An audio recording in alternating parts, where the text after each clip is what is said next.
জানাজার পর মুর্দাকে কবর পর্যন্ত নেওয়ার পথে কালিমায়ে শাহাদাত পড়া কি আবশ্যক?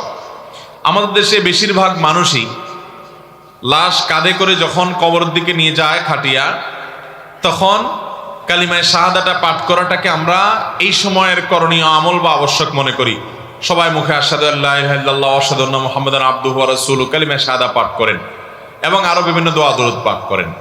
মনে রাখতে হবে, মুর্দার লাশ কাঁধে নিয়ে, লাশের খাট কাঁধে রেখে যখন মানুষ কবরের দিকে যাবে, তখন বিশেষ কোনো দোয়া পড়ার কথা নবী করিম সাল্লাল্লাহু আলাইহি সাল্লাম থেকে কোনো হাদিস দ্বারা প্রমাণিত নয়। কালিমায়ে শাহাদাত পড়ার কথাও কোনো হাদিসে নেই।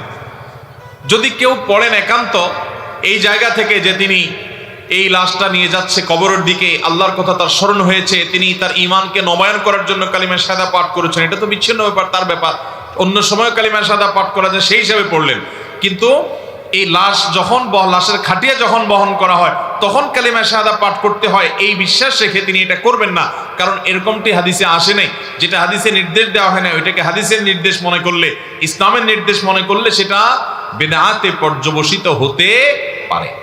সেজন্য লাশের খাটিয়া কাঁধায় রেখে কোনো বিশেষ দোয়া বা কালিমায়ে শাহাদা পাঠ করার নির্দেশ নাই। সাধারণত এই সময়টাতে মানুষ নিজের জীবন নিয়ে চিন্তা ভাবনা করার কথা, যে আমাকেও এক সময় এরকম সবাই কাঁধে করে কবরে নিয়ে যাবে, অতএব আমি নিজের জন্য কি নিয়ে গেলাম সেই চিন্তা সে করবে। আল্লাহ আমাদের সবাইকে সে তৌফিক দান করুন। সেই সাথে কেউ যদি পড়ে নিজে থেকে, এটাকে সুন্নাহ মনে করে না, এমনি পড়ে সে অবসর সময় কাটাবার জন্য, জিকির আজকার অন্য কোনো জিকিরও যদি সে করে, এটা তার ব্যাপার, সেটা জায়েজ হতে পারে। কিন্তু কেউ যদি এটাকে খাটিয়া বহন করার আমল বা সুন্নাহ মনে করে, তাহলে সেটা ভুল হবে, কারণ এরকম কোনো নির্দেশ কোরআন হাদিসে নাই।